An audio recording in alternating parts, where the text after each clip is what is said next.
not that far removed. So this was the last odds comp that I wanted to make. So I put like Hatton against like the other guys who I consider to be his peers, and he's way behind them. Reed would be another one. Chikara is almost like 4 times the odds of Ludwig. And there's a chance they're like almost identically good players. That was the rep on them coming out of college. It's just one guy went immediately to live, so he didn't see anything. And I believe he won his first live start. Then they kicked him off the tour because Sergio didn't like him. And now he's just been great on the DP World Tour.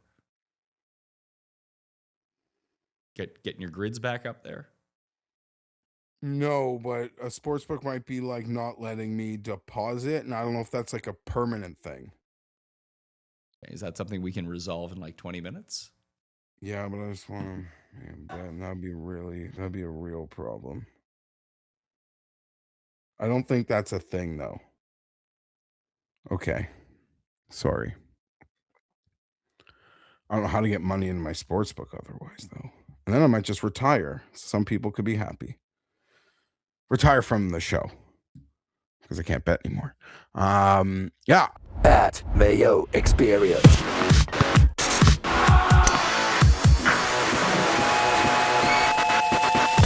Welcome to the Pat Mayo Experience, presented by Underdog, the Genesis Scottish Open picks, bets, one and done. Additionally, the ISCO Championship is running this week, Jeff. We gotta dig into that because a 50-1 in Kentucky is the same as a 50-1 in Scotland.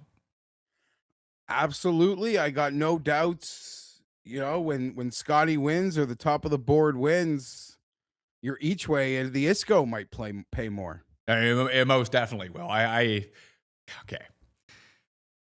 I saw it coming, but no matter how many times it happens, having your long shot with a 3-stroke lead at the turn and then putting it in the water on 18 and then missing a short putt to screw all of his each ways, just it hits the same every time, Jeff. It's awful. I felt really bad for you and the few bunch of you who were on Coles. Golf is incredible.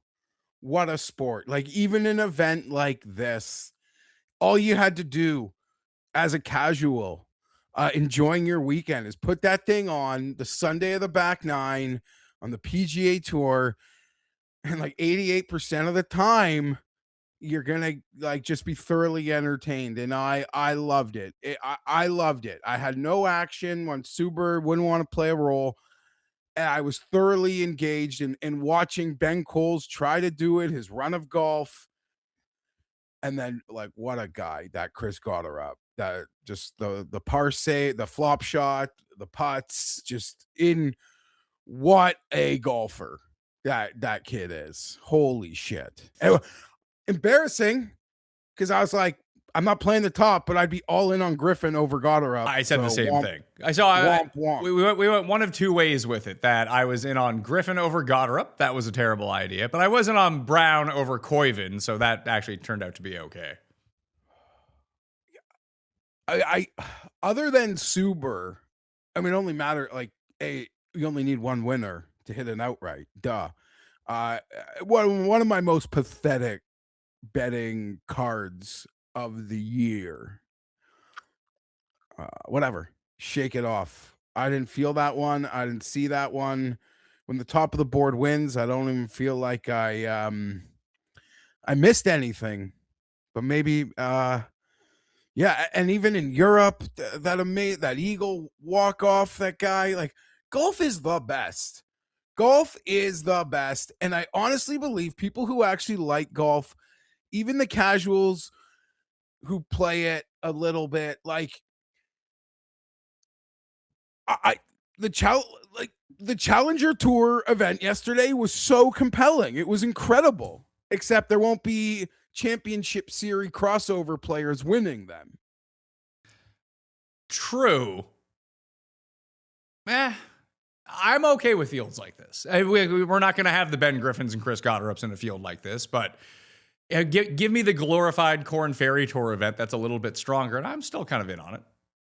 So one thing that I was hyper keen on, because I didn't really see much golf Thursday through Saturday. It's summer, and I was by the lake enjoying it. I think you can see my arms. It's pretty creepy I was saying, like, is that weird for the audience? They can just see how white I am, and then, like, most people have this like tan line on their socks. You're not wearing like the muscle shirt when you get to the beach or the lake? I'll burn. I will if I expose this like polar bear. Look at that. It'll like burn in a minute, and there won't be any browning. It'll just go to red. And these arms, they look brown now. They start red, and then they tone down. And I don't really want to do that. I don't care enough. I'm not looking for points. I'm not looking for points from anybody. I like the fact that, or I was fascinated by the fact that early in the week, just trying to hear a lot of player opinions on the New World Order, and a lot of these guys are the mule class, that the majority of players I heard comment on it, Pat, don't mind it at all. I mean, we talk about the transparency of fans and sponsors.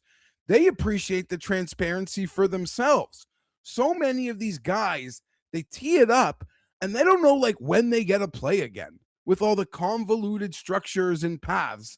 And then sometimes, as we've mentioned, the schedule does this thing between majors and elevateds. And these guys, even at like a $4-5 million purse, I got the impression a lot of these guys really do like the new setup.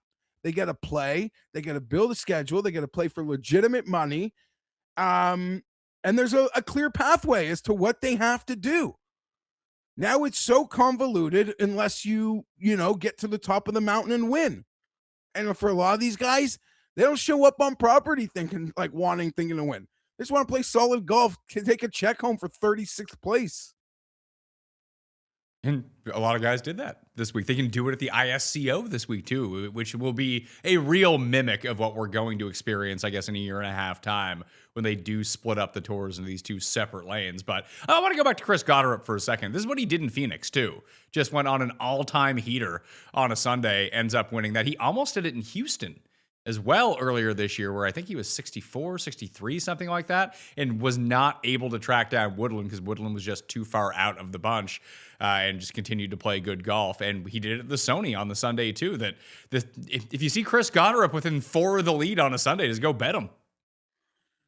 And the other thing that has to be acknowledged in, maybe we should have been more aware, at least when we recorded it on Monday, but, the season, it's all a blur. The fact that he was here and he noted, they gave me my first ever chance. I wrote these guys a letter like 5-6 years ago, and I'm loyal to this place. And he also acknowledged, apparently in conversation, this is where ball knowers get an advantage. And, this was minutia I missed. I don't know that I would have bet him knowing this quote, that he said there's not a course on tour that fits his game better than this place. I would argue a lot of like high-end players could maybe say that when they're considering mule end tracks, because you think how well this course would fit like a lot of the really good players on tour. But yeah, just incredible. And you love to see it. And we wondered, why is he here? Why is he here? They just play elevated. They just had majors. They're going overseas. He's a defending champ at the Scottish. What is he doing here? Golf, man. Golf rules. And Ben freaking Coles, golf rules. Like, he's just playing. There's no, get these points, get them any way you can. Right? He's afraid to take a week off. And that's like, I guess in the new system, he would maybe be able to breathe for a minute. And that's something like on a personal level, I think these guys can reflect on. But sometimes I think we overrate like how hard it is for these guys to just show up and play some golf. Right? I'm sure there's people listening to this show with real jobs, getting their hands dirty. Go play golf for a few days. Hey, listen, I've met a lot of viewers of this show. Very few of them are getting their hands dirty, Jeff. You've met them. They're doing all right. Yeah, fair enough. Yeah, fair enough. Yeah. Hands dirty. Unless they get one of those hand cramps from like doing other people's taxes, that kind of thing. Yeah, their hands are fair enough. Noted. But just a beautiful, in and of itself. And that sucks. Like, I know you had the big tickets. There were a lot of you out there with, huge Ben Coles tickets. This betting golf game, it's so painful. It is. Painful is the wrong word. It's just such a trip, man. It's such a roller coaster. Well, Wow. I had 2 bets on it, and I actually went to go cash out. And it offered me a pretty generous cash out. I clicked it. They're like, oh, cash out not accepted. I was like, what the hell's going on here? So I tried to cash out all of my bets just to see what was going on. I started to watch Ben Coles on the back nine. And it became pretty evident pretty quickly that he was not dealing with the pressure of being in the lead all that well. But I thought there were some lovely bounce backs. Sure, and he hit a couple big putts where you thought he sort of lucky putts, but you could see it. Dude stepped up to every single tee box all week and just put it into the center of the fairway with the easiest swing you could see. The moment he found out he was up by 3, that swing went away. Yes, and I'm not like on TV. It can be hard to tell. But there were a couple drives where like you could tell those were weird and he was trying to like handsy guide like a drive, and that's not how it works. No, That's not how it works. He was even getting called out on the broadcast about it, being like, dude, you just got to hit it. Yeah. Like, what are you doing? Gotta hit it. But again, like he hit some big putts and there were some really pure putts that like just missed that you thought, okay, he's putting really well. And I mean, it is a tried and true recipe that I feel like we see a lot of times in a season. Guy feels like it's all cruising.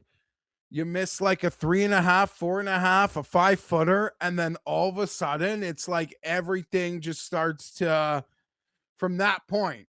Right? The chasers. He just once, what was that on? It was like a 28-footer for birdie, and then he 3-putted. Yep. And that's when I guess that's when you probably had to start looking. And I didn't want to text you.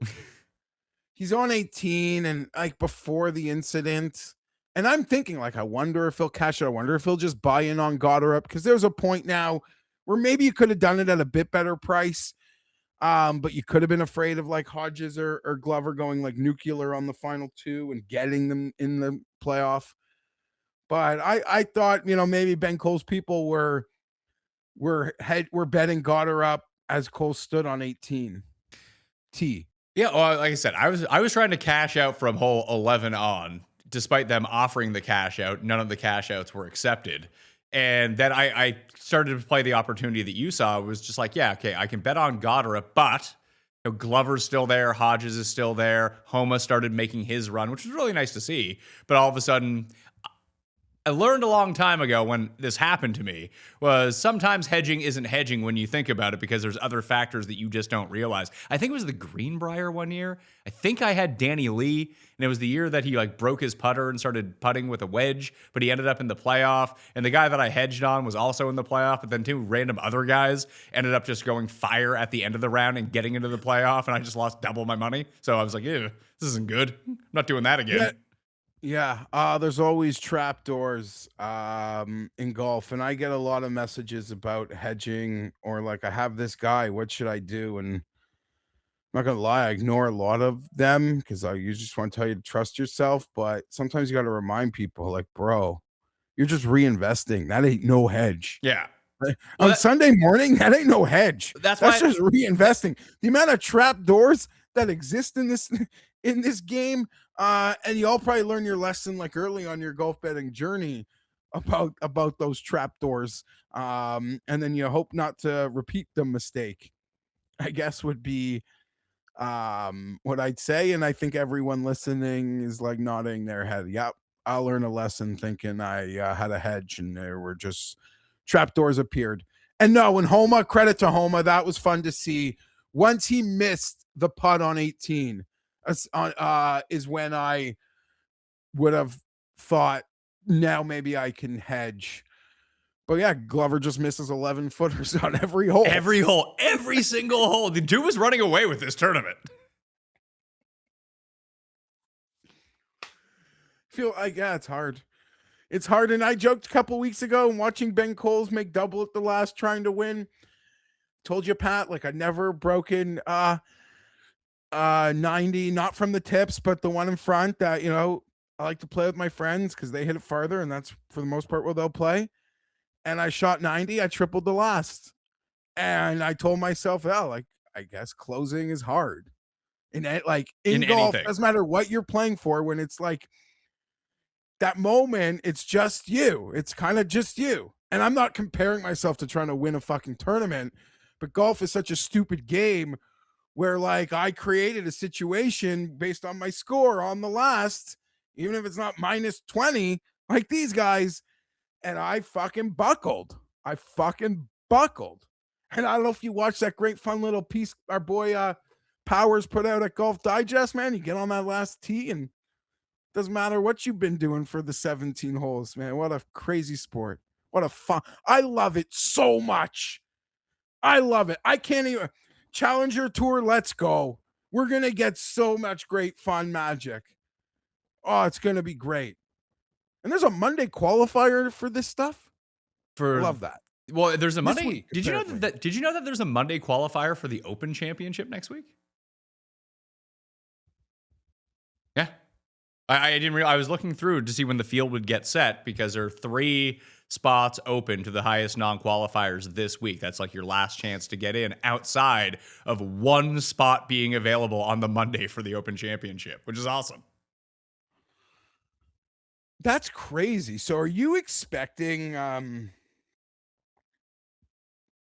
like, was Sergio playing in that, you think? Doubt it. Unless they serve lasagna. Yeah. On that, eat a Nutri-Grain bar, eat an energy bar. You just skip fucking lunch. Yeah, well, I think there's one of 2 things that go into. I think that was a bit blown out of proportion, but if you're going to play 36, you probably do actually want to eat something in between the rounds. Get a little peanut butter and jelly. Like, you got to makeshift. You've got to, no. Like, you wouldn't have if you had time, you had 2 hours in between rounds. You play in the morning. Like, if you play in the morning and you're like gassed in the heat, like a power bar isn't going to do it for you. Well, find a glizzy. Worked for Harry Higgs. Yeah, Sergio's body and Harry Higgs's body, I don't think operate. Sure, but I'm just saying, there's that great picture. It's like that longest day in golf, U.S. Open qualifying, and it's there's so many like made men who are actually in that, and there's just like a line of PGA Tour pros waiting for a hot dog. It's just a great still image. And Padraig, that was over. I guess they had rain, but what a guy. What a freaking guy. I had no clue what his odds were. I imagine he had to be like top 2 or 3 on the odds board. I'm guessing Sink was the favorite. Sink had won the first 2 majors. He ended up coming second, didn't he? Yeah. Apparently, yeah. It was close, and then it wasn't. But I don't know. This is one of those weeks. I loved all the golf that I saw the end of. The good John Deere. Yeah, the good guy was like putting in a run in Germany for a while. Okay, that was cool. That was cool. And I'll be honest, like, up until recently, I never heard of that guy. Me neither. I never heard of that guy. The difference between, like, and listen, it's all like choose your own adventure on your path. Yeah, that's super cool. My earbuds went up for this guy because I got my opinion on the content golf. It's I mean, I don't watch it. I don't really care. But I saw like Morikawa like half a year ago say he thought this guy could win. And that was like the first time I'd ever come across this guy. Well, I remember him from he played in the Masters like 10 years ago. Like he was like an elite level player. Yeah. That's super cool. And you know what? Let's fucking go. Challenger Tour Dalkey. It'd be like an incredible story. I'm so fired up. I love it. And I mean, Pat, I am loving this World Cup. I love it. I love it. I love FIFA. I love FIFA. I don't got a club I give a shit about. I don't give a crap. Like, I'd like Canada to do well, but realistically, they're not like a competitive soccer country. So this whole thing, beyond that, I love watching the high leverage matches when I can, and betting on some of them. That is very fun for a month and a half. Incredible television. The sideshow that is FIFA, from like even the hyperbole of like ice rounding people up at games, like all like to which is an insane statement people like bought into, but like everything from the VAR to the red cards to the offsides rules to Americans complaining about soccer rules. I am entertained by all of it. This day is one of the great days of the year on that app I love, and I'm online a lot, so it's going to be a great day. People freaking out from all sides about this overturn and this Trump. I'm pro-American. Like, I don't give a shit if they lose. I wouldn't even say I'm cheering for them. I'd like to see them do well, but I'm loving it. I'm loving how crazy, like watching people implode about everything. I love it. I love it. What a tournament. When I got together with some friends to watch the Canada-Morocco game this weekend, and it's a great position to be in. I think this is why Americans have like glommed onto it so much, just like a lot of Canadians did, that there's no real downside if your team does poorly because no one really cares or expects you to do well, but it's all kind of like house money at this point. And people will take it like super seriously and get like really bummed out if they win and or lose, whatever it might be. But like to watch the Canada games, like, well, I don't expect them to win. If they win, that's a huge bonus. If not, like my day doesn't change at all. We're just kind of happy to be where we were. That might not be exactly the same experience that American fans are going into the World Cup game with, but you know, most of these people didn't know a player on the team as of 3 weeks ago. So like how invested can you really be? Yeah. Oh, dude. If America loses, they'll like just make it like we didn't care. Like, who cares? Yeah. Like, it's soccer. Yeah. So there's like the total house money, and then you can laugh or take great pleasure in like beating European soccer powerhouses at the thing they love the most. And yeah, I mean, that's, I don't know. It's just, whatever the result is, because of the controversy, it's just going to be a hysterical day on the app.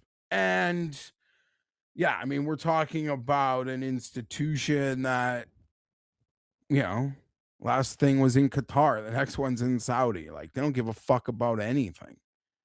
And here's the thing, if I cared about soccer, I'd probably be like losing my mind. Because you know me, Pat, from that football thing we do. And like, I don't give a shit about the Chicago Bears. Like, they're part of the NFL in that way.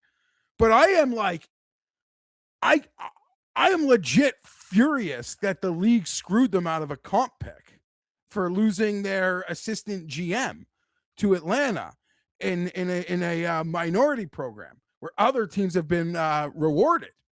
Like, that's like a stupid little nuanced thing that someone who doesn't give a shit about football, or even people that do really give a shit about football, will like laugh at when I go on like a passionate rant about how unfair and crazy I think that is. And I'm not going to say rigged, but like, I don't know how they can come to that decision. So yeah, when it's like the minutia about the thing I love, I am passionate about it. But when it's this thing I'm just entertained by, like, entertain me. Let's go. And I'm entertained by the passion that people have. It's incredible. Listen, every year, right around the Masters, I tell myself, this is the year I'm going to become an outdoor person.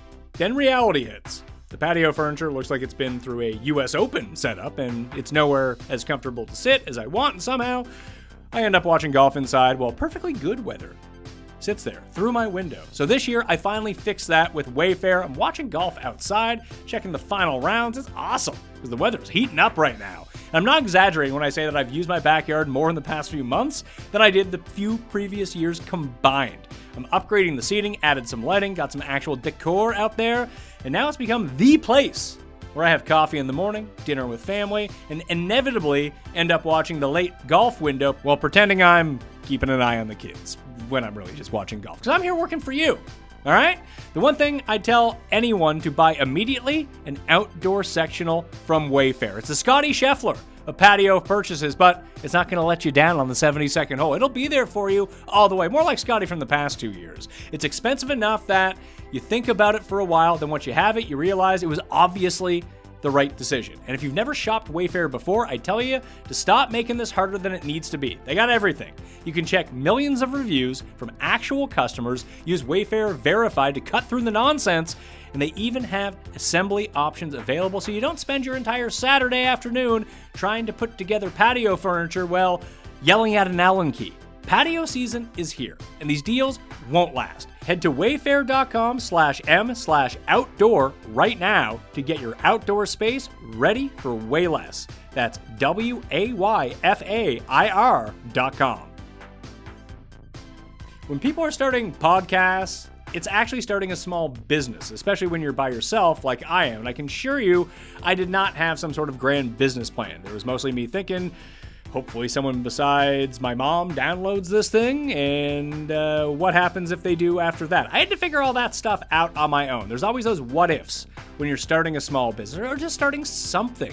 What if it's embarrassing? What if I make too much money and I don't know what to do with it and get stuck with taxes and end up like Wesley Snipes? Don't want that to happen. Fortunately, that never actually happened. But if it did, and it's you don't want to get put in that situation. Turning out, starting the small business and starting something was one of the best decisions I ever made.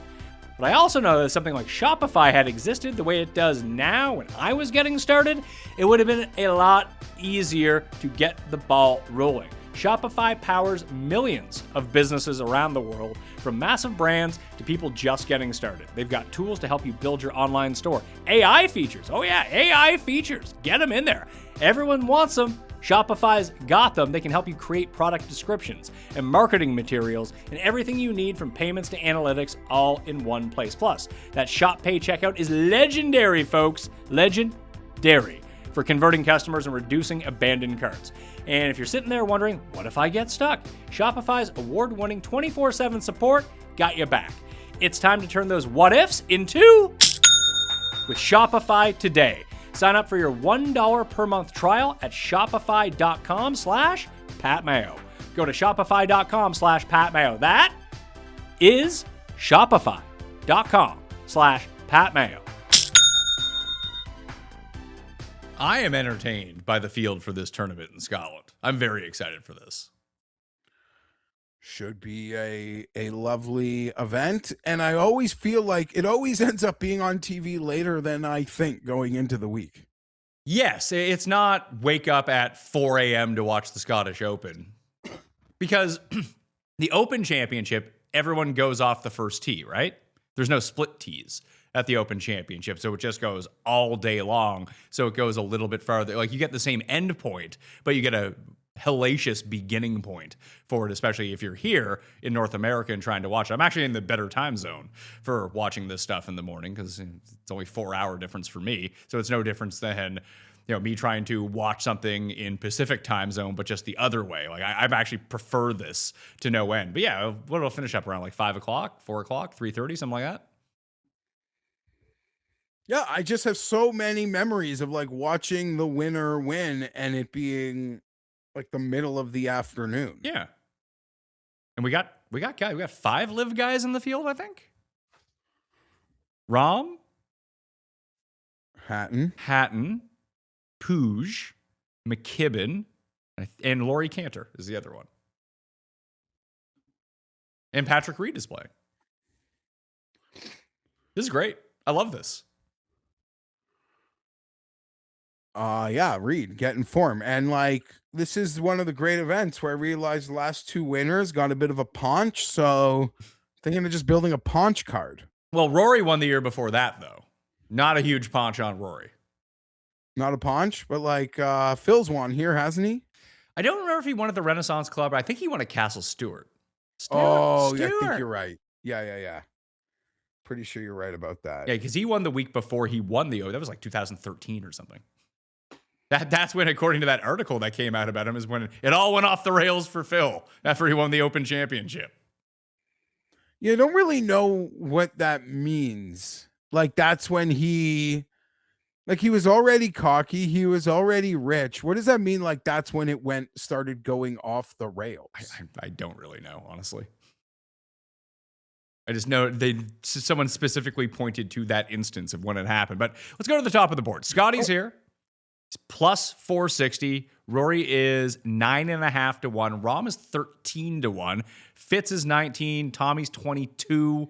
Xander is 21. Ludwig's 22. Gotterup, last year's champion, coming off a win, is right around 30 to 1. Cantlay and Wyndham Clark are both at 33. After that, like Hatton comes in right around 40s, like 39, 35, 40, depending on where you look. Viktor, Siwoo, Bobby Mack, Justin Thomas. That is sort of the elite core here, like the elite 15, 14 guys of this field. They're all 40 to 1 or below. I only made one bet on any of these guys because I thought the number was... It's probably fair, but it seems suspiciously big to me, and that was Hatton. It's the only guy I've considered betting. It just, listen, if you're going to list Tommy at 20 and you're going to list Hatton at 40, I'm going to bet Hatton. I don't have like a really strong feel for the top, despite like thinking the top someone that you mentioned is going to win. Hatton was the only player you mentioned that I saw the odds and was like, I think that's the bet I want to make. There was not a single other person. Doesn't mean I can't get talked into, or because I don't believe in the back of the board that by default I'll bet good players. But we're in agreement there. The best available to me, I think, is a 39. I mean, it's all the same. Yeah, 39, 35. I'm seeing there's some 33. So it seems like Hatton's going to be a relatively popular play. The other guys I would look at, honestly, I'm going to kind of circle the drains here. Fitz, who's just played really well at this course over the years, and it would be Gotterup and Wyndham Clark. I mean, arguably the three most informed, not Scotty players playing, right? I mean, yeah, who have had someone and have had success here before as well. Like, this is a big. I noticed this when I went back through the previous years, because the Xander year is a weird outlier year. He won at -8. The conditions were absolutely brutal that year. Every other year, honestly, this is a Tom Doak course. It's in Scotland. It's not a links course at all. So it's basically Memorial Park, another Tom Doak course. Just be really good off the tee and you can figure out the rest. What's the biggest you're seeing for Fitz? 21. Oh, my grid isn't working. Yeah, I think like that's a fair shout. It's hard for me to get around on a few of these other guys. And was there that live event that was canceled? Obviously, there's still some gray area with when they might play again, sure. But that was in this period, just to confirm. I have no idea. You got to talk to someone who's a bit more tuned in to live than me. But yeah, I think that's like a fair Hatton versus like a lot of those guys in the 20s. Your boy Ludwig is 24. Well, he's in a bit of a rough spell. Everyone's entitled to it. No, but in what world? Like, you like both these guys. Which one do you think has a better chance to win? Well, I just said, like, when I looked at the odds, the only guy I considered actually betting out of the chute was Hatton. I would feel like early in his days, I feel like Ludwig made a couple good runs. Was it at this one? I guess, because they've been here a few years now. I feel like he had a weekend lead here once or twice, at least once. Maybe. I don't really remember what he had done. I know Hatton's never finished worse than T24 at the Renaissance Club, and that includes when he used to play. The Gotterup win here was so goddamn impressive. Bobby's was nice too, but he got like one of the dumbest, most egregious drops we've like witnessed in a high leverage moment in a really long time. I would argue that Bobby drop, he's gone on his way. He's a great player. I'm not and he hits the shots he won. But like, just to like talk about it for a moment, I can't think of a crazier high leverage drop.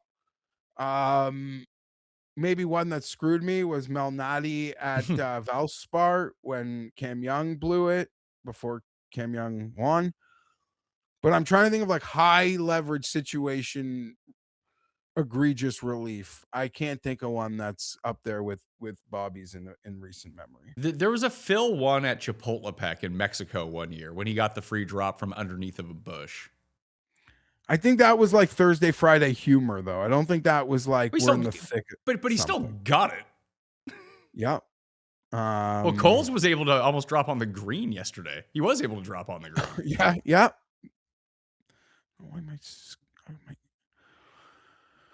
Come on. I feel like sorry, my grids are like not loading. Page error. You can add. I have all of the odds in front of me if you want me to. No, I'm fine. I think people should use coolbet.com if you're in Canada, outside of Ontario, the presenting sportsbook sponsor of this show. Hit the description to get yourself a bonus over there. After that, on the board, like we can talk through Scotty and Rory and Rahm. I'm just probably not going to get there in this tournament. I did notice, though, that this week, Straka, who was the first round leader here last year, is 150 to 1 to win this week. He's still listed at 75 for next week. And we see this the week before a major sometimes. Yeah, but I don't know which one's the right number. It's the 150. It's the 150. The 150 is the right number. Yeah, that's what I mean. And like you said, like they're not going to bump them up. If you want to bet it now, they'll give you a few days to take some crack on some bad lines. There's a conversation to be had about like, I'll love to ask you before we close the door today, who are you not betting this week? Who you are like hawking? You already know what their odds are for next week.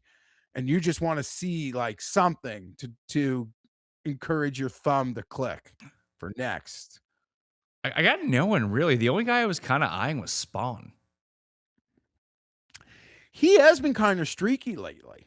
Yeah, and I don't know if it's gonna harken back to like my big cap last time in 2017 was the crossover between PGA National and Royal Birkdale and just a lot of similar leaderboards. The issue now is that we don't get those same fields at PGA National. So is it propping up players who might not be all that good? And the course changed so much and got made way easier.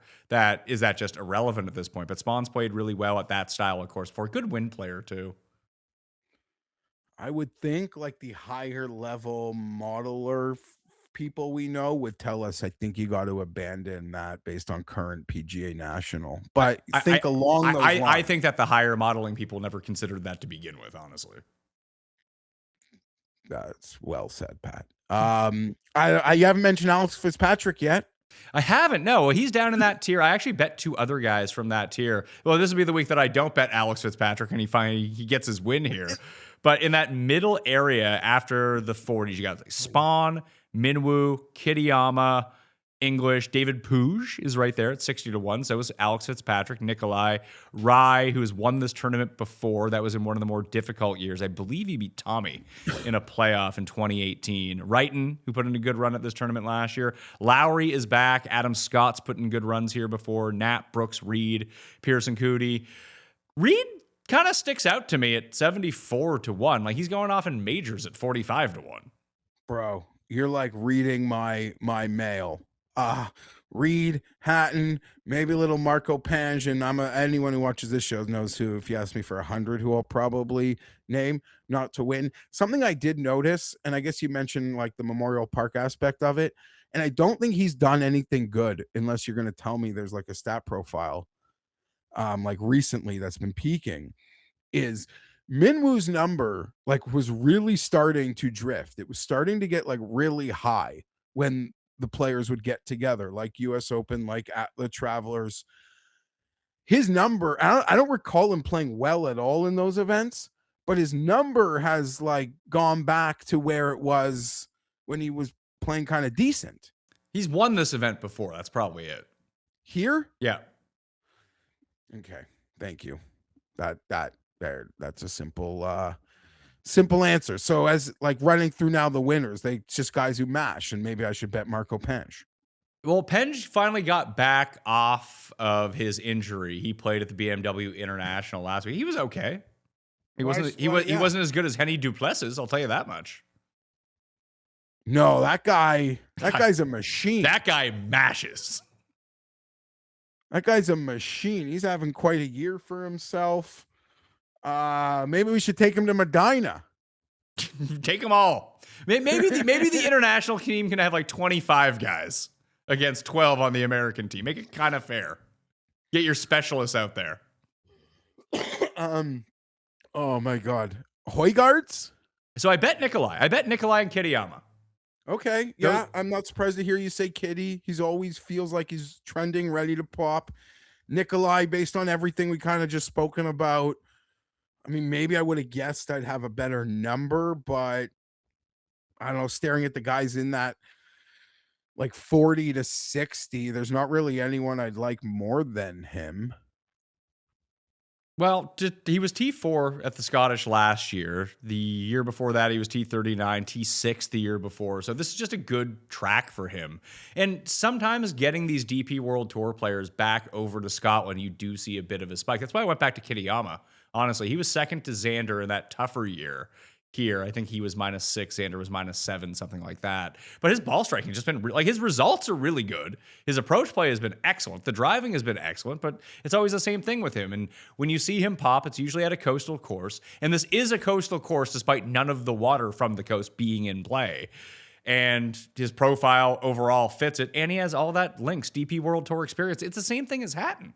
Like, Hatton hasn't won this event in particular, but has always played really well here. And he's the king of the Elford Dunhill Links competition, which is all in Scotland. Pound for pound, Hatton is arguably one of the greatest links golf players on earth. I would tend to agree, yes.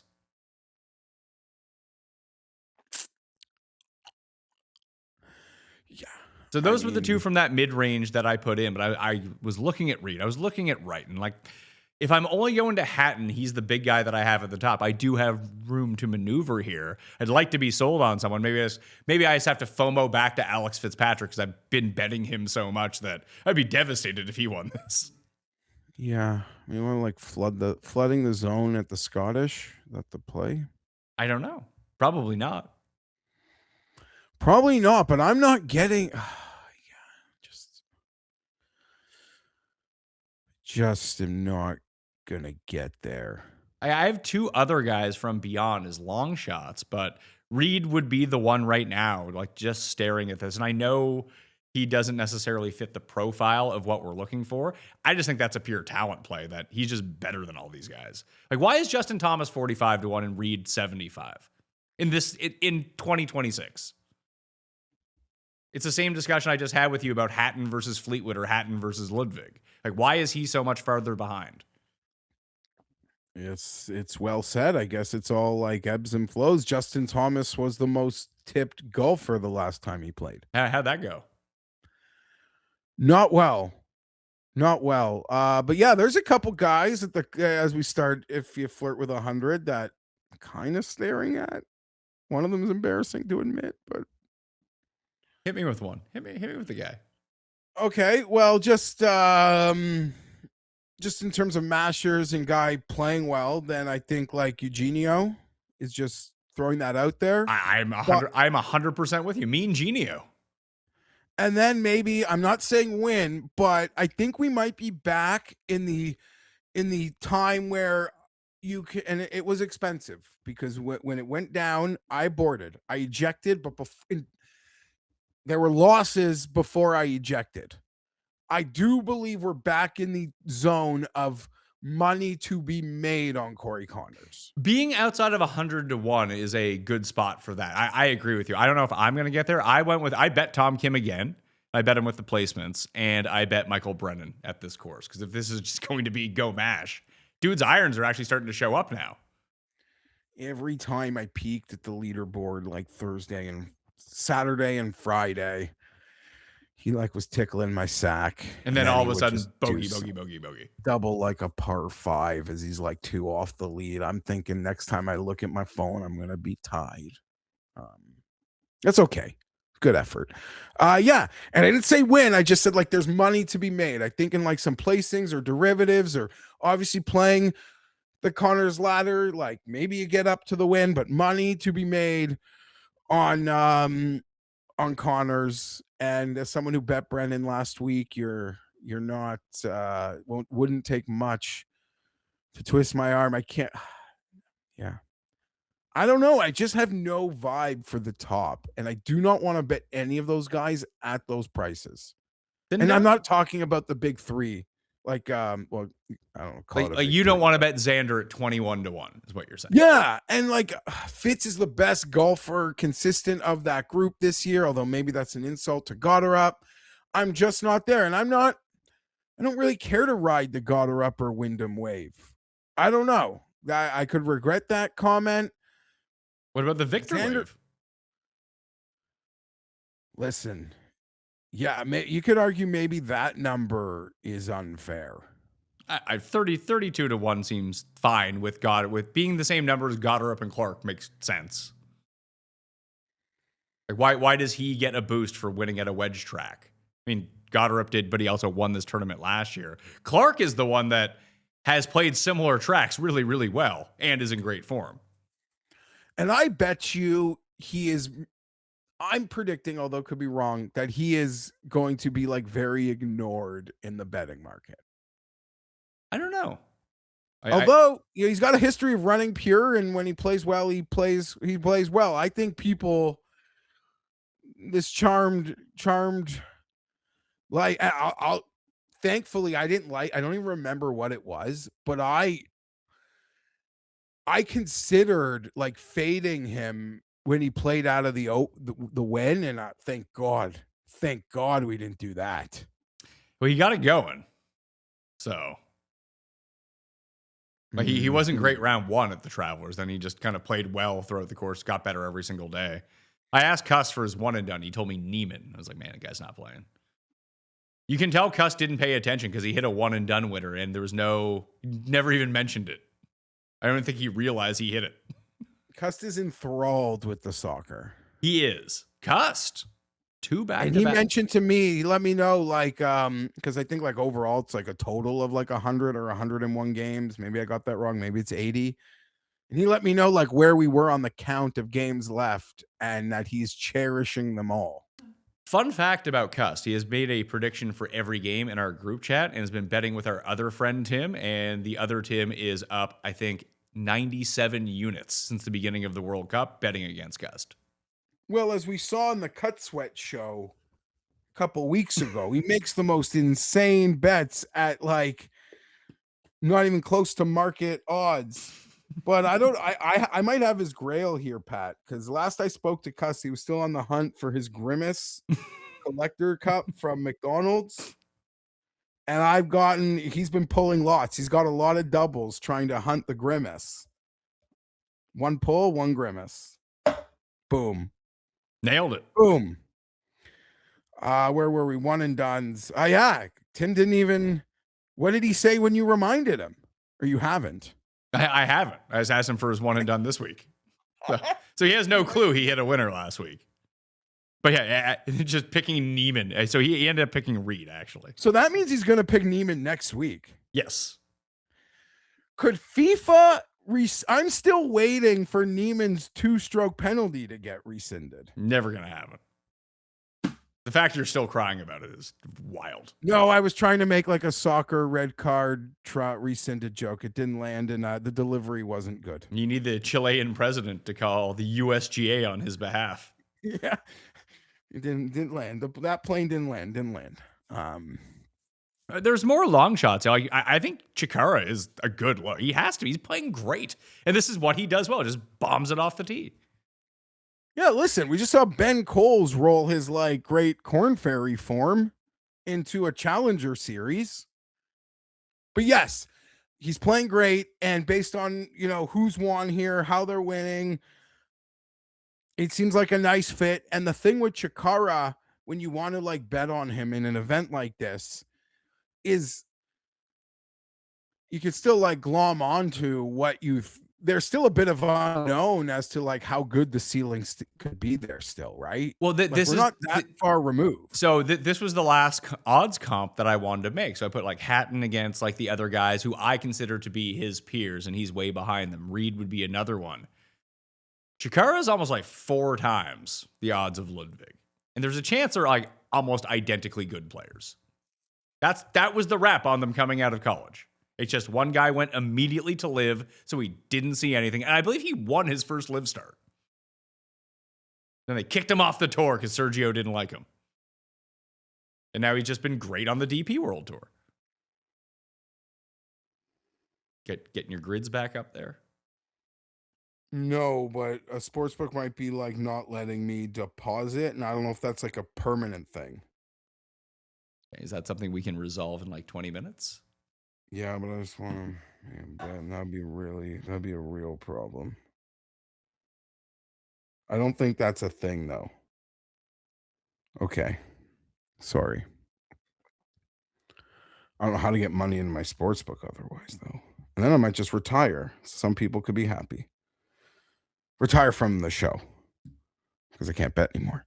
Yeah, I don't know if I'm like quite there on your Chikara thing, but what I just said, like to the point I made, is like there's still the ceiling that I believe in. So I can't totally dismiss. But there's not like a bigger whipping boy in this fucking game than Ludwig. Yeah, well, it's all the stolen valor of being an elite player, I think is where people are at on it. Is that like I love Blickel. He's a goddamn genius as well. Spieth, I guess, was playing great yesterday morning and then fucked it up. And he's like, Spieth and Ludwig, like the exact same. I'm like, oh my God. Now Spieth at Deere at 9 a.m. on Sunday is being like comped to like Ludwig and the events he plays. And yeah, Ludwig should go to fucking Sony. He should come to John Deere. And I guess like, whatever. But okay, so let me ask you this. Why is Ludwig ahead of Gotterup on the odds board? I don't know. That's a fair question. I mentioned Ludwig, I think, had a weekend lead here last year, the year before. Gotterup won this fucking thing. He outdueled Rory. He just won a tournament. That's a totally fair question. But obviously, the systems behind these odds know that they're going to take Ludwig money. And they will. If their odds were flipped, and for some reason Ludwig was like 6 points higher at 30, I think you would see a very popular Ludwig on the internet. I agree. If we go back to the long shots for a second, do you have any faith Sam Stevens can continue the good run he had from US Open? Do I have any faith? Money to be made. Money, like there's not money to be made in everybody here. Ryan Fox? Like I would say even there's a few guys. Where's Sam Stevens? I would even maybe this is unfair to put with Stevens, but I would even have no problem if I was playing one of those rostering games, getting a little Mac Meisner in me too. But I think there are better guys. Maybe you're right, but whether it be Thigala, Brennan, Fox, Stevens, even go like Potgieter. Potgieter's interesting here. If it's everything that we talked about, right? Yes, very much so. He fits a lot of the things.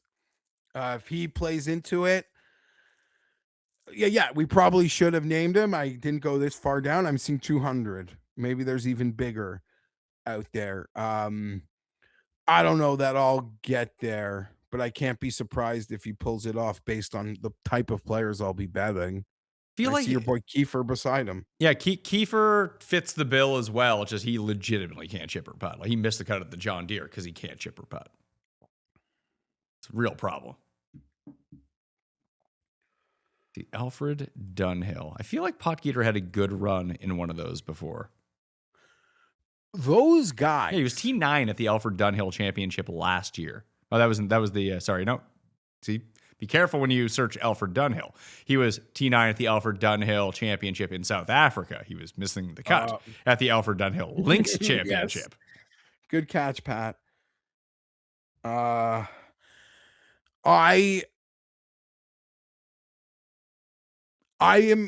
I'm always of like the belief when I look at like a track like this that one of these guys is just going to totally overpower this place.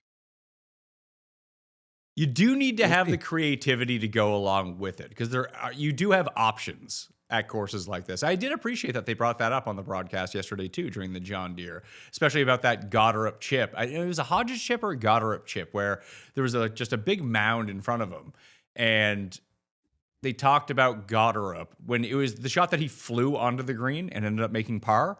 That normally, like if you were a week later in Scotland, I forget who it was who pointed it out. Just like if you hit that first bounce, and this is a problem that I've experienced, like when I go and play at other places, because I'm used to playing the bump shot because everything is so firm around here. Like it will bounce forward every time you hit it. And they were like, yeah, you have those like greasy side of the greens in Scotland. When you hit a ball into a hill, it doesn't just stop. It doesn't lose, like it might deaden the spin, but it doesn't just take a bounce and sit where it is. Where I've experienced that at Bermuda courses, bent courses, doesn't matter what it is, where a week later you can bump that into the hill and roll it down. You just were not able to do that last week at the John Deere because it was unpredictable what the ball would do if you tried to play a bump and run off one of these big hills. So I do think you have far more options around the green here, which could help out a little bit. That makes total sense.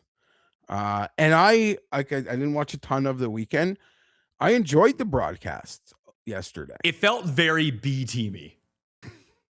Well, of course. And like, who is going to get the big break? I'm telling you this right now. There are going to be one or two people on the Challenger Series broadcast. It's going to be me and we you. are going to love. When they give, they're going to give me a more laid back, like, you know, it's not going to, like, we're going to be like clamoring. Like, we love, like, I don't know who it is. Maybe they're like unknowns, but we're going to love it. I'm telling you, we're going to love it. So you're going to enjoy the me and Rick broadcast when we're out there? Sure. Yeah. Whatever they do, get alt. Other than that, I don't really have anyone else. I have the bets that I have in. I got 5 guys so far, with Hatton being at the very top of the list, but that's what I'm looking at right now. So you want to do quick picks? No, because I cannot believe there's someone you forgot to mention. I'm joking, but is it we talked about the player profile this week, Pat. So you know who I got to get in here before we close the shop. Oh, Jesper Svensson. There it is.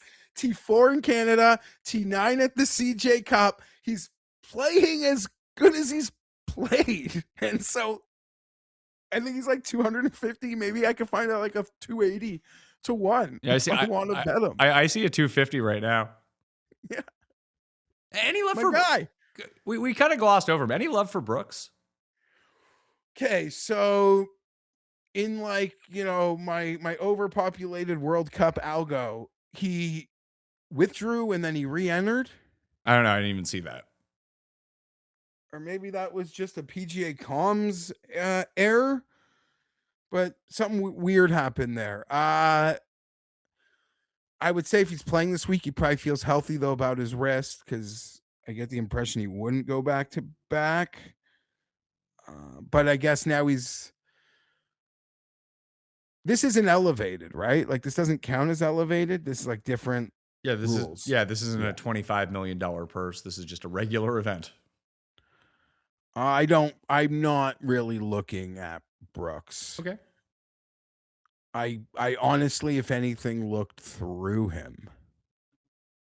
So let's do some quick picks then. So I have Hatton at 40, Kitayama and Nikolai Højgaard at 60. No places on those guys. Tom Kim at 90 with 8 places. Michael Brennan at 125 to 1 with 8 places. Those are the 5 bets that I have in right now.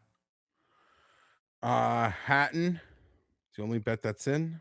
Let you guys know, did let me deposit, so it's in. Hatton and Højgaard, money to be made on Connors, and I am circling back this plane to get in front of Hatton. I really think I got to look at Viktor. The way he hit the ball, really in like the way he's just been hitting the ball on a run now. And when he gets going, he gets going. Like we've seen that. So I got to just re-examine that for my Viking Kings. I'll be cheering for them against England. Hopefully all the guys get favorable tee times. Like if I was the Scottish Open tee time committee, I'd be letting Tommy and Fitz and all the boys just get done early. I don't want to bet on a guy who's looking for World Cup scores in a round. Okay. I know that sounds weird, but I golf's hard enough. I need your focus. And these guys are pretty hardcore about it. That'll be fun. Some good Euro team jibber jabbering. I'm going to take Hatton in the one and done because it's my pick over yours. Cust is taking Reed, so that leaves you open.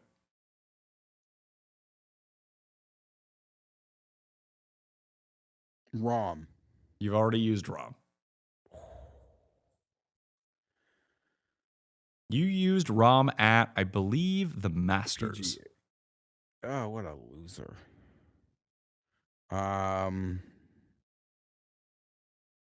Who else doesn't golf much? You can read. I don't know what to do now. Give me Gotterup, who I probably used. Yes, you used Gotterup when he won in Phoenix. Oh, what a guy I am. Viktor. That works.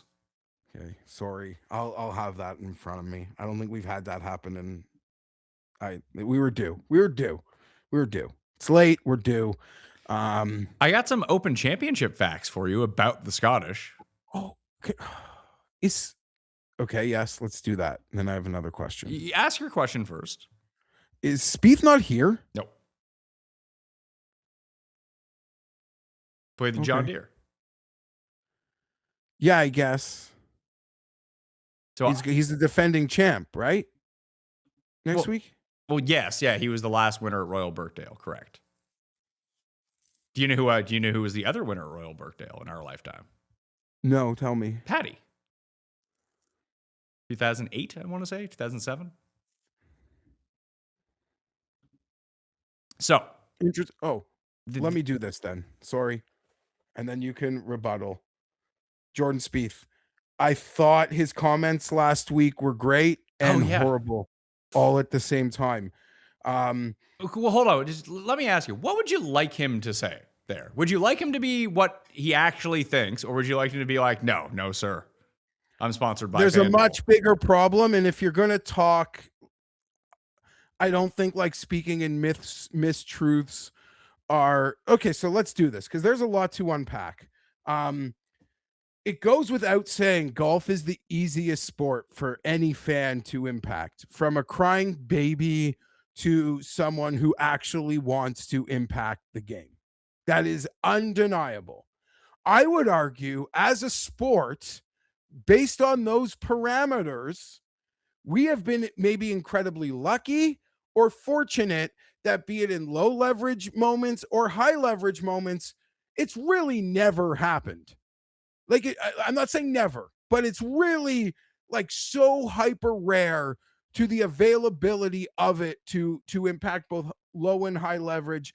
They serve booze on those properties all day. If you know where to go, you can even get free samplers like you're in a Costco at some of these things, right? With these tequila activations and these drink tents, these concession stands. It's not like a baseball game where they stop in the 7th inning. They never stop.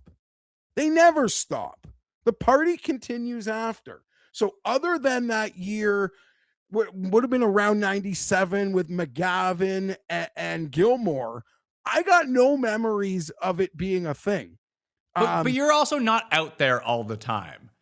And what I think that he was talking about with this, because I asked him about the Wyndham Clark stuff, I don't think that's exactly what he was alluding to when it came down to cheering for country versus a guy, because I don't think that's impacted by it at all. And as many people pointed out with Wyndham, just a lot of people kind of showed up to be. His comment about Wyndham was a lot of people probably had bets Wyndham versus the field. $10,000 on Wyndham. I mean, someone may have, or something like that. Who knows? But I think that more what he's talking about, because he talked about he's noticed behavior change at these events when gambling became legalized. I don't think it's so much like with the bigger groups and everything like that. I think it's just the overall... And maybe it's a combination of, listen, booze has always been served, so I don't think it's necessarily that. Either the new fans since COVID coming in, gambling, whatever it might be, that you're just getting a different atmosphere a lot of the time when you're out there. And I think that he is linking that's what he's attributing it to, when it could be something completely different, a mix of a whole bunch of things. But I think the fact that he's sponsored by a gambling company doesn't all of a sudden mean, well, he's taking the check. What is he complaining about? It didn't seem like he was complaining about it. It felt like to me, when I listened to it, that he was talking through it. And the only thing anyone wanted to do was dunk on the guy. Well, I think it's worth noting that you want to have your cake and eat it too. And when you are an ambassador for one of those companies, and when they put out a tweet, saying, look, come golf, bet our golf live lines, and his tweet is, this is incredible, or this is awesome. I think it is absolutely 100% fair game for that to also then be a part of the discussion. So you would prefer him to not talk about it, or only say No, glowing things if asked he about should it. maybe make it clear. Just like if I'm listening to anybody, there's a clear conflict of interest there. I don't think it's unfair to bring it up. I also think what he said in some ways needed to be said. I do totally disagree, and you mentioned it. He gave 3 examples. He gave the US Open, the Players, and the Ryder Cup. And people who are listening to this show know how different the dynamics were in all of those, and I don't believe any of them were truly related to gambling. Now, he's on to something, and I'll 100% agree, and you're right, we're not there, and there's a lot of things we don't see, and I don't think it's healthy for the sport to promote incidents that happen because they don't want copycats. So maybe there is an underrated desire of it, they want to deal with them in the moment, but they don't want to truly sort of make it public about these things, because then that might just invite copycats, which I actually respect that thought if that's part of it. We did this a couple weeks ago. This is a different level, but we're talking to code of conduct guy. I would you took a lot you took a lot of heat for that, by the way. I don't give a shit. You're just wanting to be the code of conduct guy. No, it's some, again, as soon as you think you want to do it and you put a toe in the water and you get into the pool, you realize there are actually people who care so much more than you do that you don't even have to. It's a good feeling, to be perfectly honest, to know, to care a bit, to care a lot, want to kind of do something about it, and then realize, holy shit, there's people that care on a level that you can't even compete with. So you just need to walk out the door. Oh, hold on 1 second. This just popped in my mind. I played a round of golf the other day with a guy who was podcasting his round on a group chat to his friends. Oh, that is... I saw something go viral about guys fighting about a dude filming in a group and other people not wanting to be a part of it, and they clearly weren't friends. And I mean, I wouldn't even let a friend do that.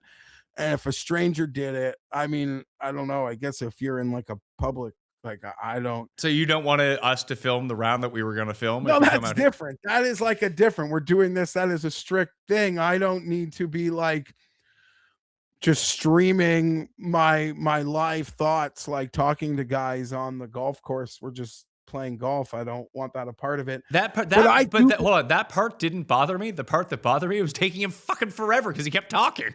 Okay, well that, and having to set it up a shot, fuck off. No. He wasn't video streaming. It was an audio chat he had going on. He was just talking through his round. I don't know what's bigger loser, that guy or the people engaging and listening. I don't know, man. It was just weird. Okay, that's crazy. I do believe, because I don't doubt for a second things have gotten more intense as a whole on tour, and these guys are noticing it, and Jordan can remember what it was like 12 years ago to now. So I don't dismiss that at all. I think the PGA Tour needs a hyper aggressive fan code of conduct policy and almost zero tolerance. And I would argue out of the gate, be even more strict. So word gets around, it becomes a thing where the no laying up or the Friday cruise, they are discussing that, dude, you're gone. They just will send you out. They'll kick you out. So, because what I agree is probably happening is the PGA Tour is going to do nothing, and we might have an incident that like they feel they have to like super overreact because they didn't prepare for it at all. So I'm concerned about that, as is Jordan. But I also think it's fair when we're having this conversation to acknowledge, I mean, maybe we've just gotten lucky. You know, we're like California and the earthquake, and we haven't had the big one yet. Because, like, you know, there's always potential. Like, it doesn't have to be a bet. It could be like your cousin who you just want to win more than God. Like, I'm not saying that's happening, but like, we haven't had the incident yet. And that's, I think you have to note, because people have been betting at golf tournaments long before regulation.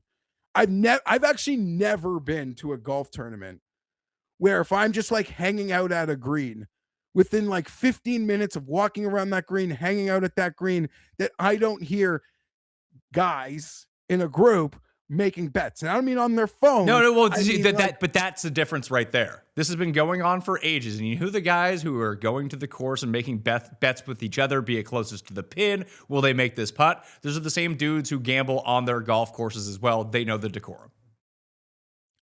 I agree. So it's not okay, it's not drunked up 22-year-old guy on his phone freaking out because he might lose $5 on some bet that he just put in. Yeah, I'm not. I think that's what Spieth is talking about, is that guy. And the worst thing the PGA Tour can do is ignore this and like wait for something bad to happen. I think they should be hyper proactive in getting people off property who even engage in any of this. And I'll tell you, one of the favorite things I've ever heard, and you know, this will be a controversial statement, so I won't fully go there, but there's like a company I love, and they're involved in some controversial things, maybe. But one day when the world calms down, they're going to be able to use their powers. Let's just say like a company like Palantir. One day, maybe I'll like be able to use their powers to catch people who don't pick up dog shit on my lawn. Like one day, like, wouldn't that be cool? Like one day, like Palantir is enforcing the code of conduct because they see that that person didn't rake that bunker. And that's not an 83-year-old man who I'd have like grace to. It's just a lazy POS. So the coolest thing that I've heard in potential gambling innovation is a way, I don't even know how it would be possible, but I support it times infinity, is if you harass like an athlete online about something betting related, your accounts are like disabled. I don't even know how you enforce that. Can you just make I another guess account? It would have to be in a time when like your accounts are like you, instead of this age where like, you know, botting or anonymous socials. I don't know if that's We'd ever like going to to think happen. we get to a point where like you're, well, I would like, you know what, I'm with you. I would like to see that point as well, but that's never going to happen. I don't know. Where did I swear there was like a Dave Purdom article where like a certain very big gambling company was looking into something like this. And I swear that came from like Purdom and ESPN. I'm sure that they are looking at something like that, but that sounds like pure marketing speak. Like, oh yeah, this is what we're doing. Oh yeah, you're right. That could just be lip service because they acknowledge like, yeah, that is just such a corrosive, disgusting, like offset of this is like the harassment. And the NBA's got pretty close to zero tolerance if you're in one of those like pretty good seats. I did see someone say that like some of the bad faith arguments against what Spieth said was, well, this happens at basketball games all the time when people are taking free throws. I would say that that's different. Yeah, I don't even know how to. But the part that I didn't like was I think that Spieth was off base with what he said, but because the fact that he has a gambling sponsor that he can't talk about that, it reminds me a lot of like when Rory says something and Rory is like being truthful with people and people are like, what a fucking asshole. Shut up, Rory. It's like, well, did you ask him the question for him to answer it or not? Would be my ask. Yeah, I agree. And in that moment, like he's maybe trying to be truthful. And I bet you he had like a gulp after, like, oh boy. ambassador. So this is just going to come off weird. And yeah, I don't like, your friend Matt Kalish makes some really good points about prediction markets. And had a hand in creating one. And some people don't want to hear it from him. And right. So that doesn't mean some of the points he's making are incredibly valid as to, some of the predatory practices that they're engaging with. And if you're just like a random dude playing in a PM, like you really might just be trading with Wall Street. A good time to mention code Mayo at Underdog, by the way. If you want to get yourself a deposit bonus, use Underdog. Great company. They have prediction markets too. Use their prediction market. But that's no different. Like if I enter a handful of lineups in a Millie Maker, like I know I'm playing versus machines. If I haven't played poker online forever, but I've got a feeling, I'm at a disadvantage. I'm just there for a little fun. Hold on. When you say that you're playing against machines, you mean you're playing against people who are using whatever tools to build their lineup? Yeah, or like just pro players who compute the game at like a level for which I'm just there to like kill an hour and a half. Correct. I was trying to explain that with someone. One of our friends just got into sports gambling, and he's trying to wade the waters here and figure it all out. Like he really couldn't figure out why they were offering Jonathan David boost at one of the sites where it's like, oh yeah, it's a shot on target was like minus 150, and like they boosted it up to like 2-1 or something like that. And he's like, I'm going to dump my entire account on this. I was like, they're not going to let you dump your entire account. He like couldn't figure out why he couldn't bet as much as he wanted on this like outrageous boost that they were giving out to get people to bet on the game. Free promotion. Yeah, like I really had to go into like, yeah, they're not going to let you dump $1,000 on it. Like they had one like one shot on goal in the game for like even money. Like I don't mean a player, I mean like the game. Yeah. And then he was mad, but then he was mad that I was able to put more on the boost than he was. He's like, "Why is that allowed?" It's like, "Wow, because I've lost a lot of money to them over the years." Yeah, they want to take my business. Don't worry about that. They're sort of like us in Chikara's ceiling. Like they're unsure of how good of a gambler you are. Yeah, you could be good. They know I'm shit. Yeah. They know they're getting that money back when I try to hedge against Ben Coles with the wrong guy. It's like, yes, they know this guy, even if he wins, he's just betting on Nico Højgaard every week. It's like we're good with him. ISCO, unless there's anything else that you want to add to the Spieth stuff. Let's go. Challenger, ISCO. Yeah, I'm glad you brought that up, though, because I completely forgot about it. That's how quickly it went in and out. Koivin's the favorite again.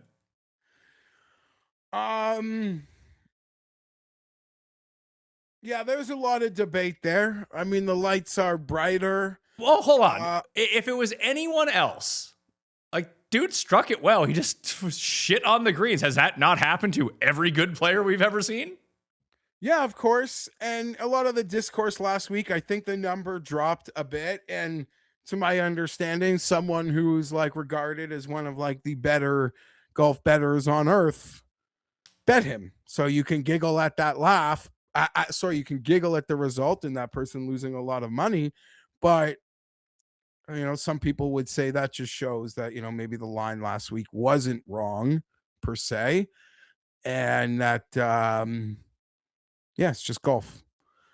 Just golf. I actually think the number's gone down a bit this morning from where I feel like it opened. Well, it's 14-1 right now. Bez and Homa are both 20. I wrote up Bez in the article that I put out. Now, I want to do those Open Championship stats, too. I'm going to write that down. Did you think they're in the article if people want to go see them, too. When you did it, because I'll admit, if like I didn't see any of the research, would you have predicted Bez to be the second favorite? Sure didn't. Who would you have thought? I mean, I didn't even play the game, so now I'm doing it like after the fact. I would have thought that Homa, Davis Thompson, and Ben Coles all would have been above him. The guy that I thought would have been super high on this list and isn't is Ben James. Like just looking at the odds, Ben James is 50-1. It seems like a really good number on Ben James. Doesn't it? Or am I wrong on that? I mean, based on comparatives and what we've sort of seen, yeah, I think that's probably higher than if you'd have told me Koivu was 13 and you said, what do you think Ben James is going to be? I'd have guessed 33. 33, 27, like if people were hot on him. But so I thought that was interesting. Where is this? Sorry. I believe it's in Kentucky. Maybe Wiley will be there. You can go see Wiley. Oh, so this is the former Barbasol. I believe so, yeah. I think that's what it is. Maybe Wiley's in the Pro-Am. He was just in the tournament.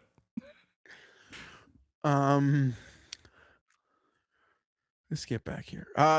This is an eclectic mix of golfers, and if there's gonna be how many challenger events that kind of look like this, maybe a little stronger. They'll be stronger than this, but this is about the line that we're looking at, I think. Because we'll have like live offshoot eventually, like by 2028, we'll have like Carlos Ortiz back and that collection of guy. Ortiz almost got himself that win last week. Didn't in Germany, but he was there. It was the real. There was Neiman and the Live B team who showed up to Germany.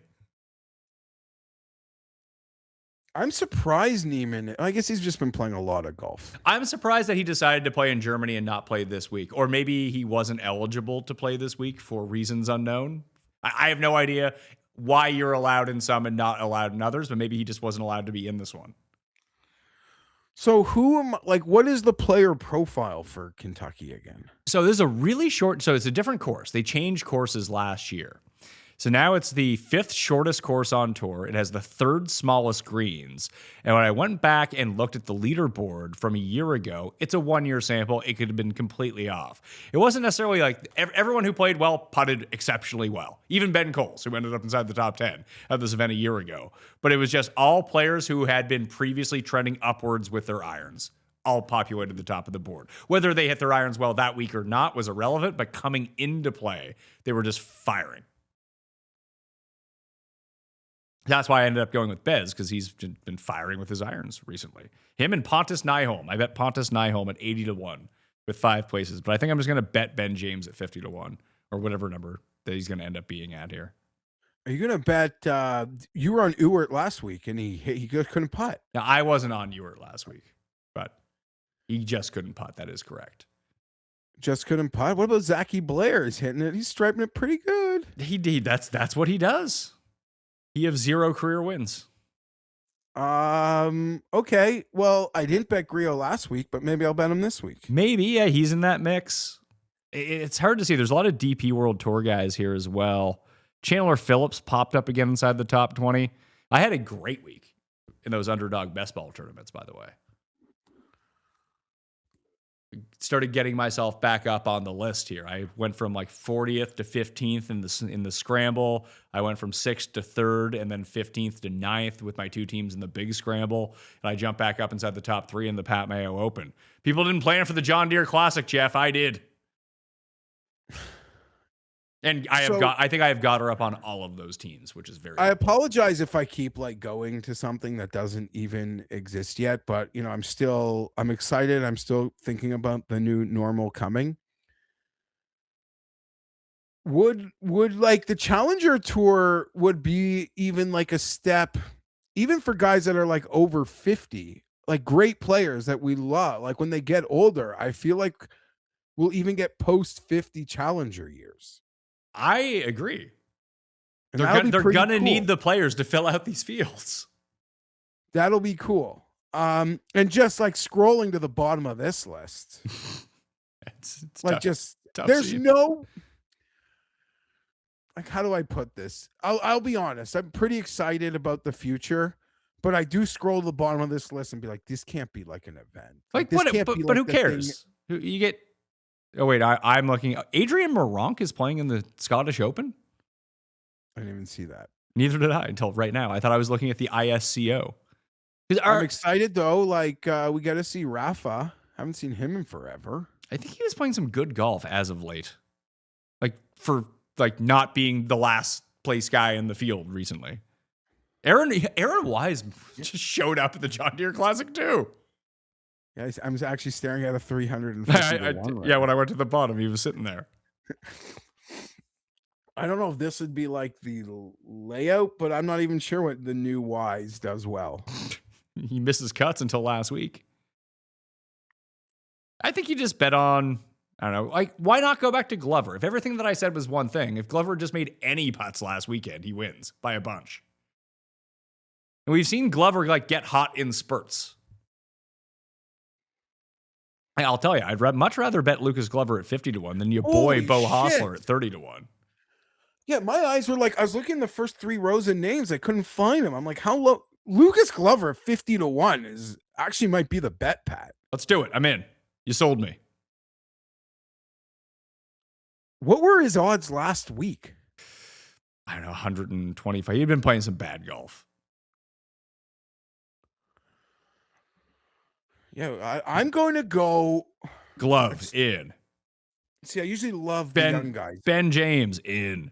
And I'll bet some young guys, but I'm starting this card with like Grillo and Glover. There we go. See, that's easy enough. I don't think I like Bez a lot this week. I don't think that I can punch in 20 to 1 next to his name. That's a bit much. Davis Thompson's been playing so bad. Why can't I? Not that I should get a number on him at the ISCO, but like of the guys under 30, or he might even be a 30 DT, but that should surprise no one listening. But it's not Bo Hostler. If you were me, would you go back and bet Ben Coles again at 25 to 1? Top 10 at this tournament last year. It's his like 10th week in a row playing. It's going to be one of those things where no one is going to bet him, so he is going to win. All the flashes that I had, like what's outside of yesterday, what is the single other Ben Coles moment that you actually remember? Because I remember it vividly, and you should too, because you won a lot of money. Was it Byron Nelson? That is Where it. was it? Yeah, that was it. And he basically hit the same chip yesterday. He got lucky with his chip because he sculled it like so badly that it ended up like rolling out towards the hole. But it was the 72nd hole at the CJ Cup when Taylor Pendrith won. All he had to do was get it up and down to either win or force the playoff, and he left it 2 feet in front of him from the rough. Like he did what I do in those situations. Stupid sport. Yeah. Stupid sport. I never bet Denny McCarthy, but maybe I shouldn't ignore him this week. I'm not betting Denny. Problem is, some of these guys near the top, they're playing so bad. Pendrith isn't playing well. Jager's playing bad. Like I would have bet Jager at 60, not betting Jager at 25. Maybe I need to recalibrate my expectations for some of these names in fields like this. But if you're going to bet Steven Jager at 25 to 1, why not just bet Neil Shipley at 55, who's better than Jager, just Jager putts sometimes? Is Fisk a horrible putter or a really good putter? I feel like he's on a good run putting, but I think historically a very bad putter. Okay, that adds up for what my perception was. We don't need to talk about the ISCO for ages. I just wanted to bring it up. We're talking about this. We found 3 guys to bet on. Perfect. Money to be made, and I guess your Ben James is your like young thang of choice here. It's not even that I like him. I mean, I do like him, but it just seems strange to me that Koiven's 14 to 1 and he's 50 to 1, and he's been pretty good on tour since turning pro. This is also this sort of event where like I'll be whispering like sweet nothings to like Tom and Sky. Like, is there a guy here? Well, there's guys here. I'm shocked none of the live guys played in this tournament. They wouldn't be allowed. You know, this is a DP co-sanctioned event as well. That's why. That's why like Danny Van Tonder's in this tournament. Tom Valiant's in this tournament. Marcus Klinholt is in this tournament. There's one really good name. Where the hell is he? Oh, BTR is here. Brandon Thompson Robinson. Like Phillips is 70 to 1. Yeah, Phillips kind of sucks. Ugo Kusald is playing. You just wedge and putt, eh? Just wedge and putt. Oh, yeah. Yeah, basically. Yeah, David Skins wedge and putt, so I won't bet him though. You know what? David Skins, I think he was like third here last year. It's pretty good over the weekend at John Deere as well, at least with his iron play. And you know, when people were making fun of Koivu and his week, I was like it's gone much. I want to say I feel like I bet Norman Zhang in his first ever event. Big Norm, the panda. Yeah. But I think then it was like 1,000 to 1. What are Tyler Duncan's odds? I want to say now there's so much more like hype and like knowing of these guys that, you know, even like what we saw with what Koivu had at, you know, the Wyndham last year, or what like Ludwig, you know, had even in Canada on his debut. There's no like trick in these or getting these like insane numbers out of the shoots anymore. Yeah, David Skins is awesome with his irons, like his wedges.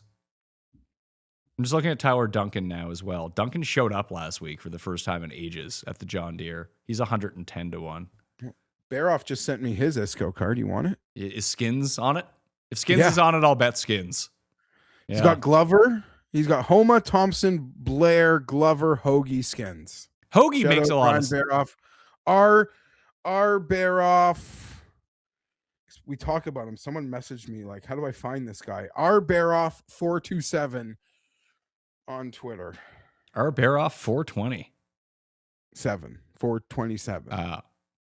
Skin 75. Yeah, I just noticed when I bet Glover and James, they're actually both 55 to 1. Even better. Okay. We actually see a lot of things the same on Genesis because now that I gave his ISCO card, he'll just it's not like he's got a website to go to, so he'll appreciate this. Is he going to be Fleetwood, Hatton, Bobby Mack, Højgaard, Page, Connors? There you go. He might bet Fleetwood more than I do. The difference is he wins a lot more bets than I do, so he can eat the Fleetwood loss. The Fleetwood losses, they disappear in the spreadsheet when you win as much as Baroff does. Correct. So yeah, quick picks for the ISCO as of right now. Glover and Ben James, 55. Skins at 75. And Nyholm, 80 with 5 places. That's where I'm at for the moment. I might get on Tyler Duncan, though. Maybe first round leader on Tyler Duncan. For me, it's just Glover and Grillo at the moment. Should do Ben James. Ben James. David Skins. Yeah, I was using the rabbit hole to look at guys. The one thing that I noticed, and again, it's 1 year of course data, so it could be like incredibly off, but it's the only data we got to work with here. Last year at the ISCO, to take a look at it, shots from 50 to 125 yards. What do you think the tour average per week is for percentage of shots? 24 feet. No. Just like the amount of shots guys hit from that range versus other approach shots. 50 to 125 yards. Like that distribution bucket. Oh, like 65%.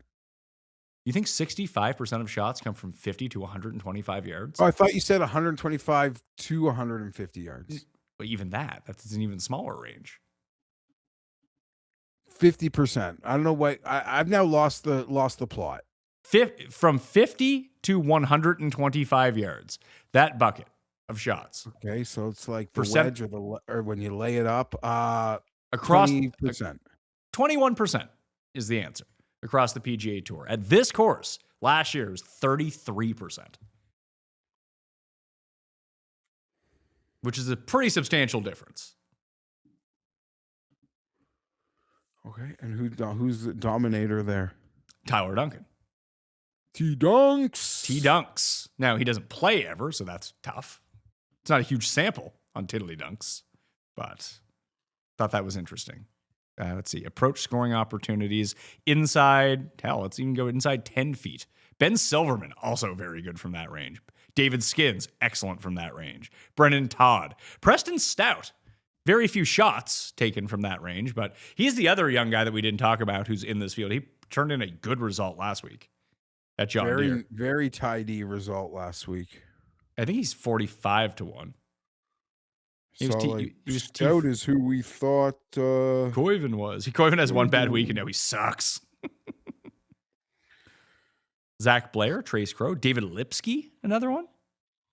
Glover, Chandler Phillips. Oh my God, Chandler Phillips. Hoagie. Fabian Gomez. Camillo Villegas, Chandler Blanchet, Bezadenhout. Ben Coles. Well, these are, I guess, the names you should be trying to circle around. What are you looking at? Just ISCO drops. Okay, I think we're good. Got 2 tournaments out of the way. We got Spieth out of the way. Yeah, we're good. I'm excited to watch this tournament. And because I have the baby, I can wake up early. I was watching a lot of the BMW International this week. Now I can wake up early and watch the PGA Tour. And next week is a busy one. I'm sure you get started early, right?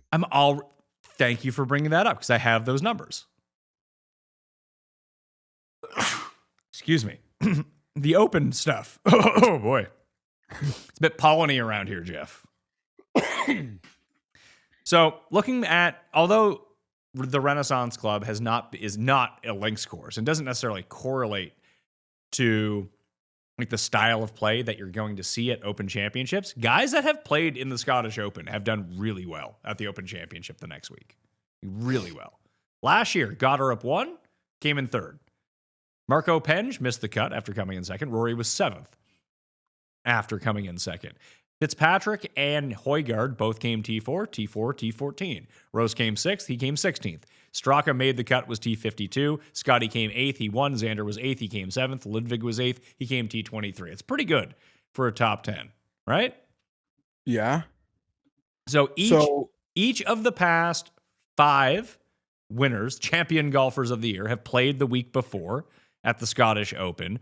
The past 4 winners have all finished at least. The worst finish of any of the champions was Brian Harman, who came T12 at the Scottish. Everyone else actually finished better than that in the Scottish Open. So you should really be looking at what happens this week.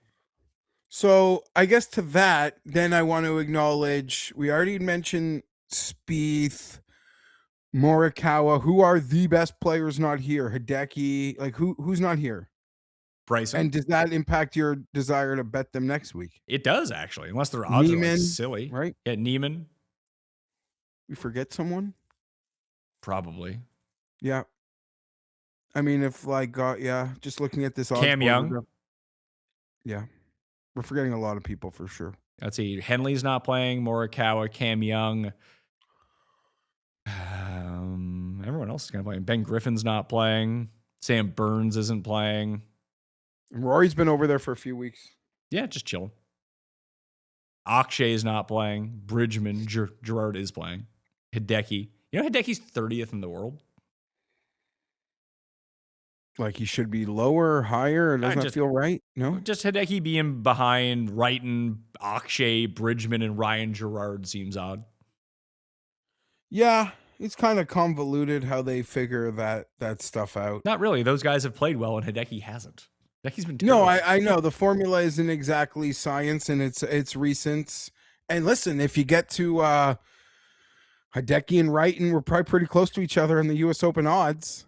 Oh, I agree with you. You're right, but it just seems maybe jarring. Maybe it's my perception of Hideki that just be like, well, gee, that's weird. But Hideki's got that like Viktor in him where, the winds just can come from the skies. Correct. Just hasn't happened this year. But for more on those Open, like just where the guys have finished at the Scottish and then the following week, I have the lists in the free article that just got put out. Find that for free down in the description right now. We have to do the Custies soon. Yeah, we got to do the Custies soon. Should we just hold it till closer to football, kick off football with that? I mean, you know it better than I do in terms of that level. I would just say we'll get a lot of Tim next week too with the Open. That's right. Fun Tim week. When's your first Open show going to drop? Probably on the weekend. I have found that like the early major shows just don't do that well. Like no one cares on the Thursday. I care. And there are people who do care. But the thing is, the people that do care, they are like the niche audience, but they're they're gonna care next week. Like they're too deep in the trees of the event at hand, even if it is an ISCO. Agreed. And I don't want to get to, and I do this a lot anyway, that just throughout the course of the week, I end up repeating myself on a lot of shows because there's a way that I feel, and I'm going to continue to go through that. I feel like adding an extra show kind of even enforces that even more. So maybe just starting on Saturday is probably the move. Research on Saturday. I've tried those player by players over the years. They don't hit the same way that the other shows hit. Is the Sunday of is the World Cup final head to head with the Sunday of the Open? No, it is, the World Cup's later than that. It is. It's not head to head because it happens later in the day. Like the Open will be over. What a great day. What a great day. Okay. Thursday, Pizzola and Cam again. Yes. Love it. People haven't been checking it out. The first two shows are up for the division previews. I had to talk Cam into like, we're shooting this Thursday. He's like, what are we talking about? I was like, the same thing that we talked about last time we filmed, but two other divisions. He's like, are you sure? It's like he didn't remember doing the shows. The best. All right, man. Thank you. Later. We got Code Mayo and Underdog. Sub to the channel, smash like while you're here. Give me a winner, sub to the newsletter, all that fun stuff. Thanks for hanging out with us, and I will see you next time. Mayo Experience! Experience!